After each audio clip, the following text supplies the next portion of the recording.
कैसे वहां तक पहुंचे।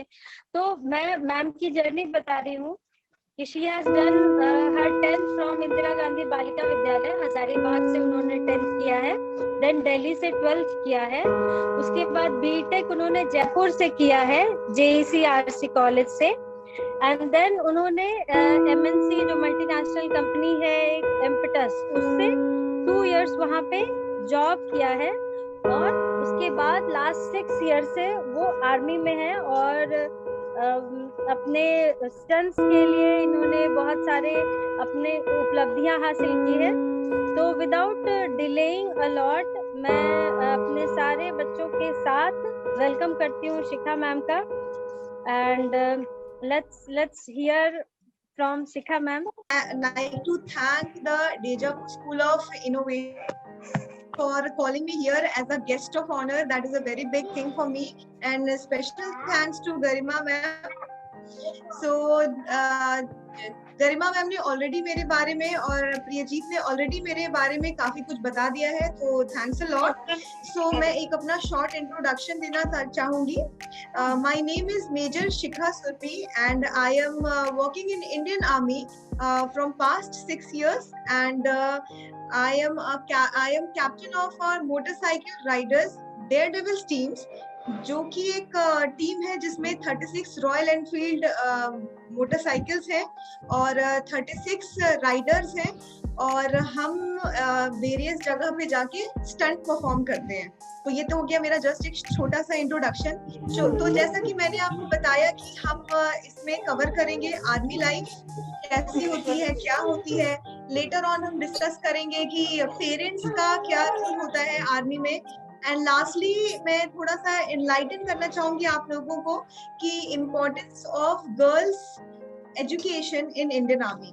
So first let's begin with army life.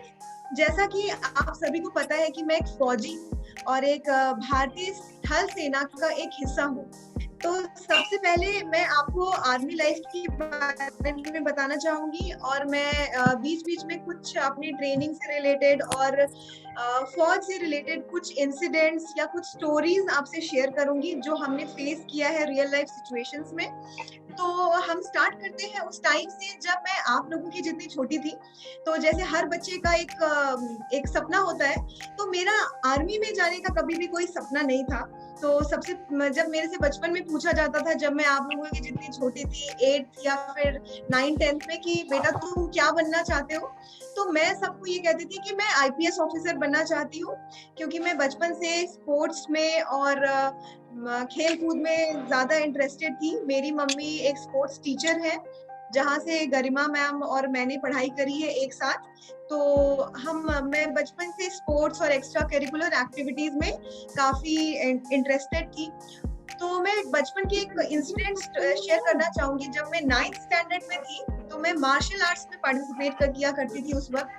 मेरे जो इंस्ट्रक्टर थे, मेरे सर ने मेरे को ये बोला कि हम इस बार 15th अगस्त को ऐसा एक स्टंट करेंगे जिसमें शिखा आपके पेट के ऊपर से मैं पल्सर क्रॉस कराऊंगा अपनी।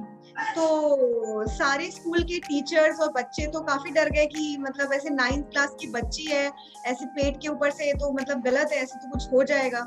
तो मेरी मम्मी वहीं पे थी। मेरी मम्मी ने मतलब हंसते हुए कहा कि नहीं नहीं कोई बात नहीं सर, हो जाएगा, मतलब कर सकती है, शिखा कर सकती है, आप शिखा के को इस स्टंट के लिए कर लो, आगे कर लो। तो वो एक टाइम था जब मेरी मम्मी ने मेरे पे बहुत मतलब मेरे मम्मी ने ये जताया कि हाँ ये मेरी बेटी ये काम कर सकती है। उन्होंने पीछे नहीं हटी, उन्होंने एक स्टेप भी पीछे नहीं लिया।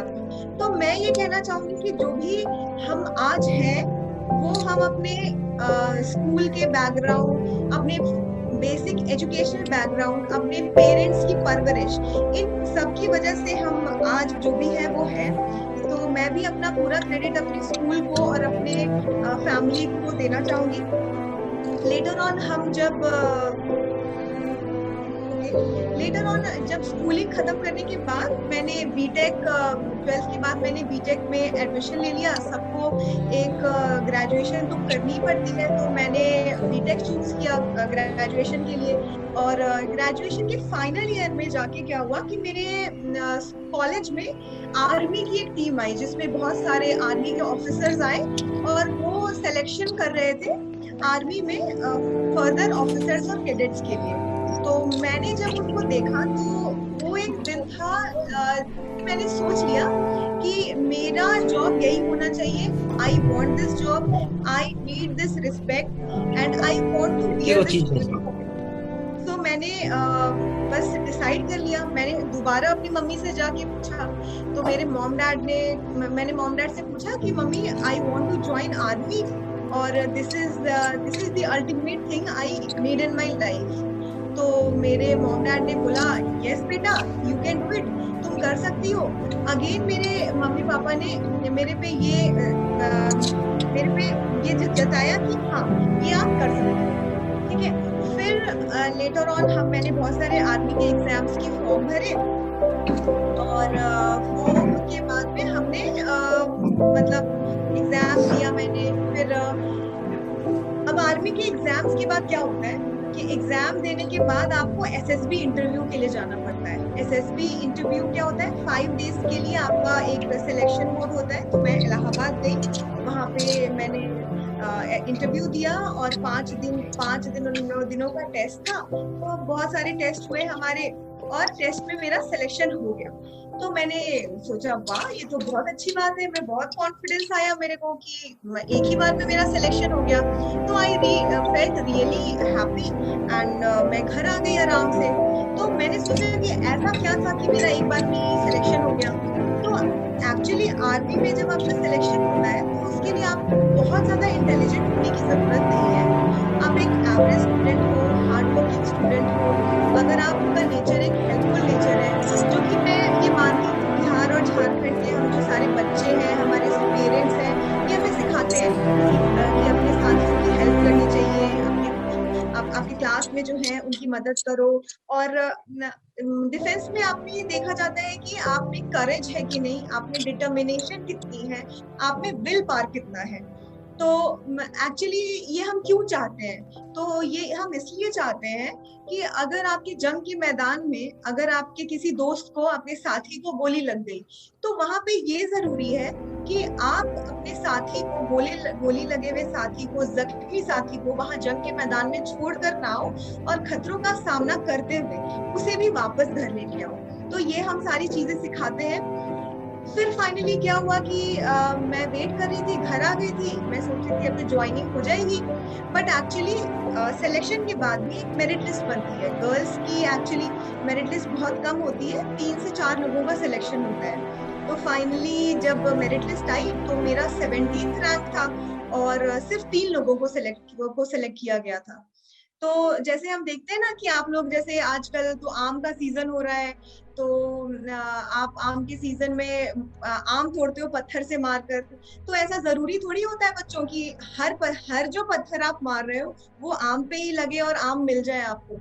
ऑब्वियसली ऐसा नहीं होता है, लेकिन आप हर पत्थर इसी उम्मीद से मारते हो, इसी कोशिश से मारते हो और इसी शिद्दत से मारते हो कि आम तो मिल ही जाएगा इस बार।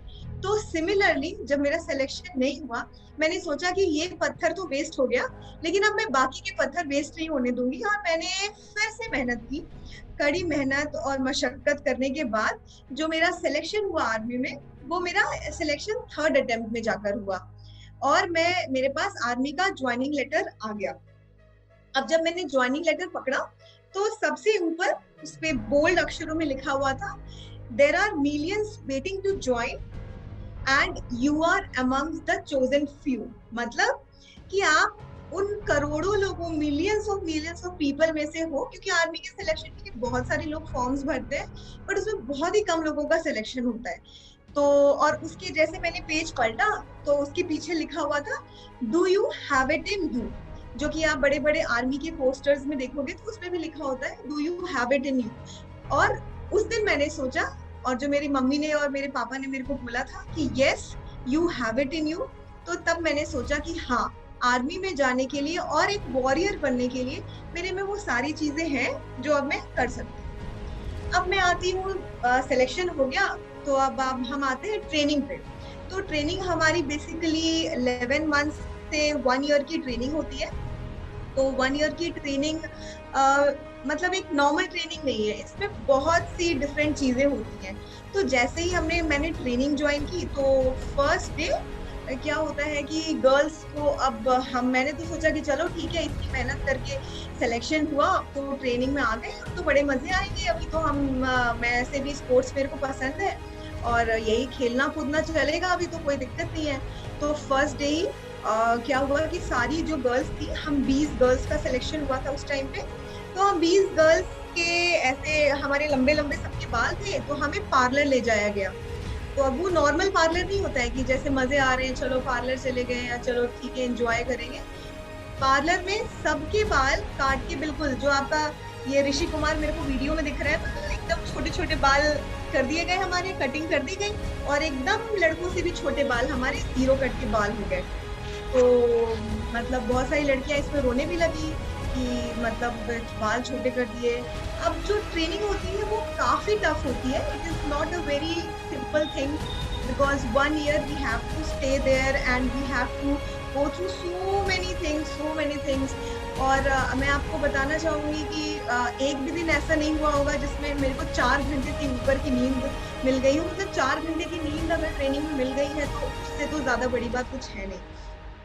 तो 2 से 3 घंटे हम सोते थे, और रात में कभी भी उठ के सीनियर्स हमें रगड़ा देते थे। मतलब जो सीनियर्स पनिशमेंट देते हैं रात को, दिन में तो हमारी ट्रेनिंग होती है, रात में सीनियर्स कुछ पनिशमेंट देते हैं, वो हमें बेसिकली स्ट्रांग बनाने के लिए किया जाता है कि अगर हम मान लो कि हमें पाकिस्तान वाले पकड़ के ले जाएं, तो आप कितना सह सकते हो, कितनी सारी चीजें सह सकते हो, लड़ाई के दौरान आप कितना दर्द सहन कर सकते हो। तो हमें इस तरह से वो स्ट्रांग बनाते हैं।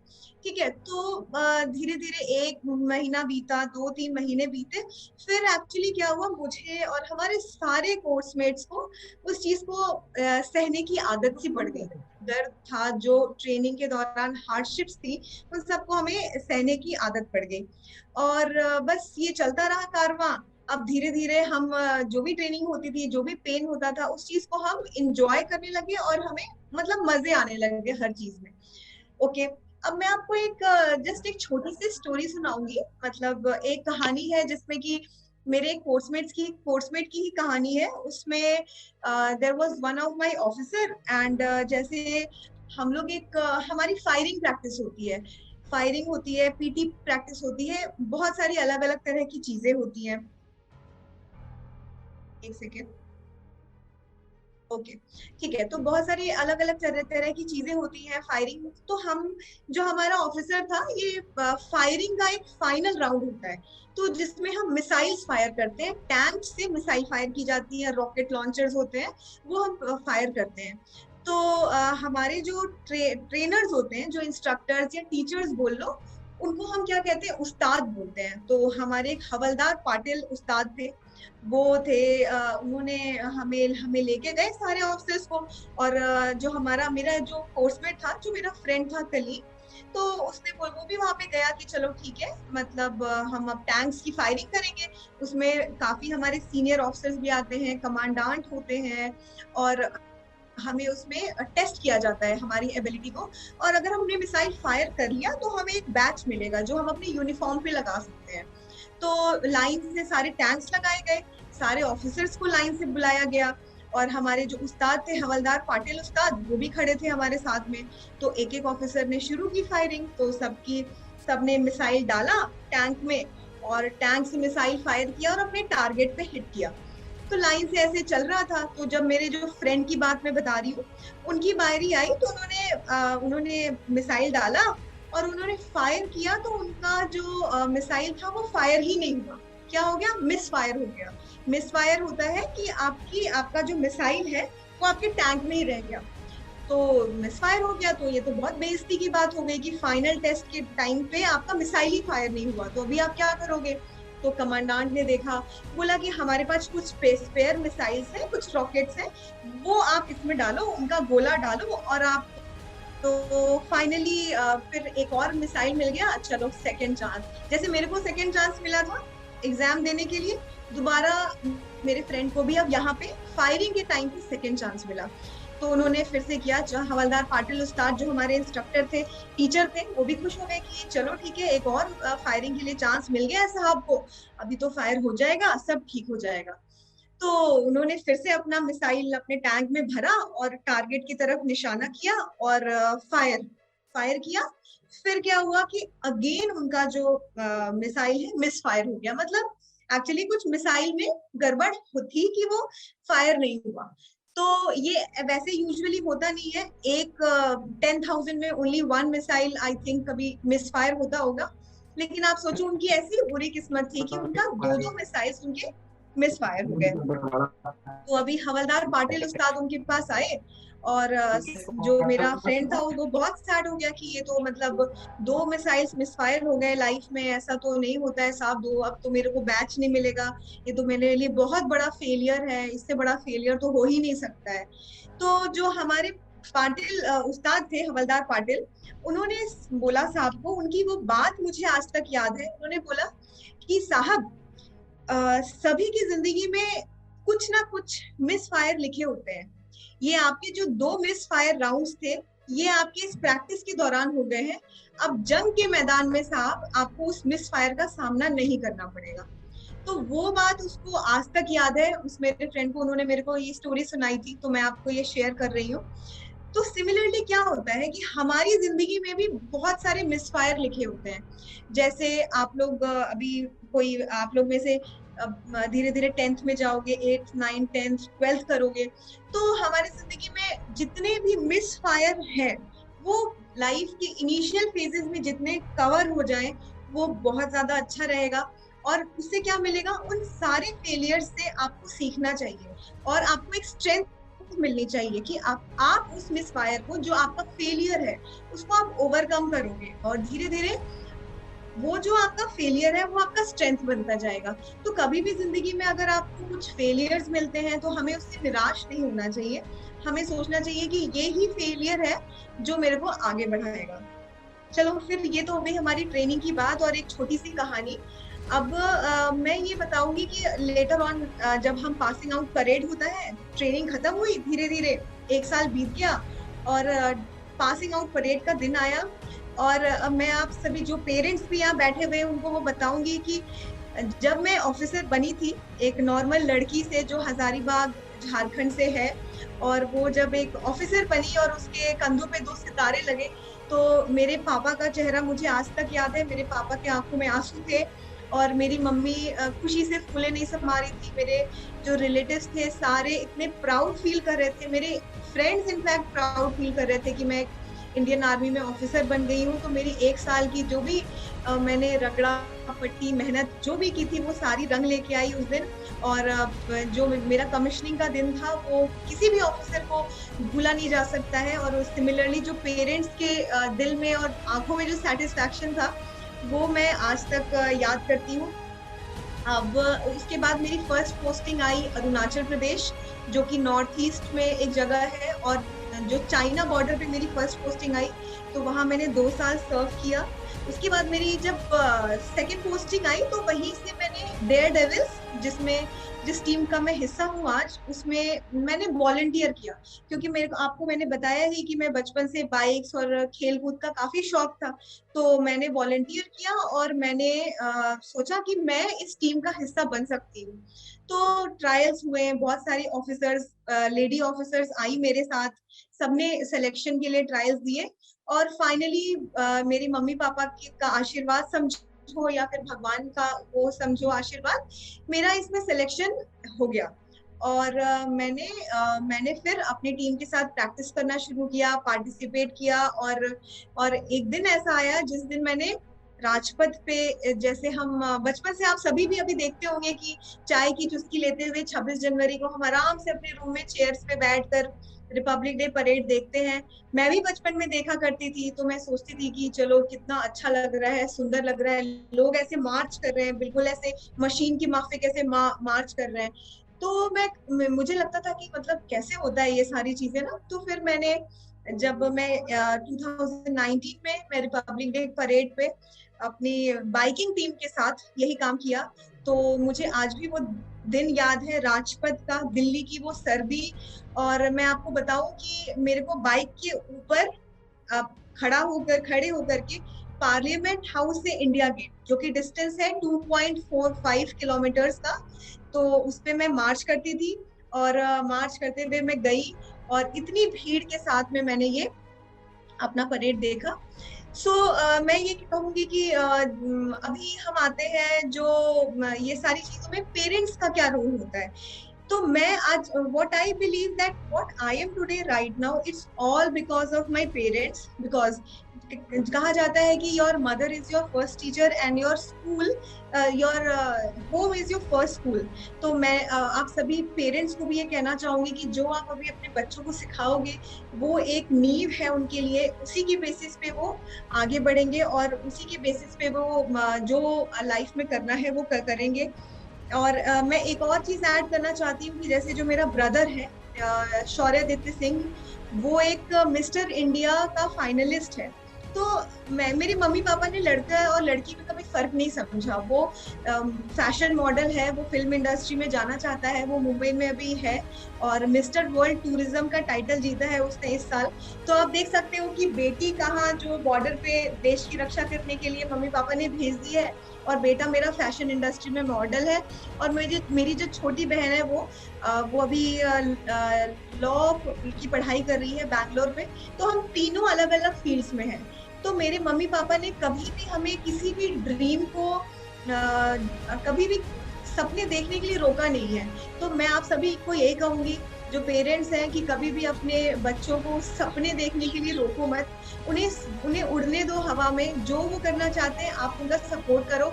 आप देखना आपके बच्चे पक्का, मैं आपको विश्वास दिलाती हूँ, बहुत अच्छी उपलब्धि हासिल करेंगे।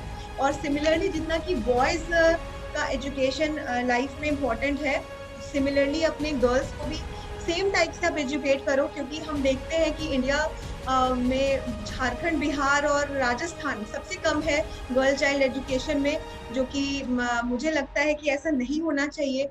आई वॉन्ट टू एम्फेसाइज दैट अगर आप बचपन से ही अपनी बेटियों को भी पढ़ाओगे तो आप देख सकते हो कि वो बेटियां आज कितना अच्छा कर रही हैं। फौज में भी फाइटर पायलट्स हैं बेटियां, डिफेंस में आप देखो, और हर जगह पे हमारे देश में रानी लक्ष्मीबाई जैसी वीरांगनाएं अगर पैदा हो सकती हैं तो ऑब्वियसली मतलब लड़कियां कहीं भी पीछे नहीं है और किसी भी चीज के लिए वो हर उपलब्धि को हासिल कर सकती है। So lastly, I want to say to all the students and parents that do whatever you want in your life. Educate your boy and your girl with similar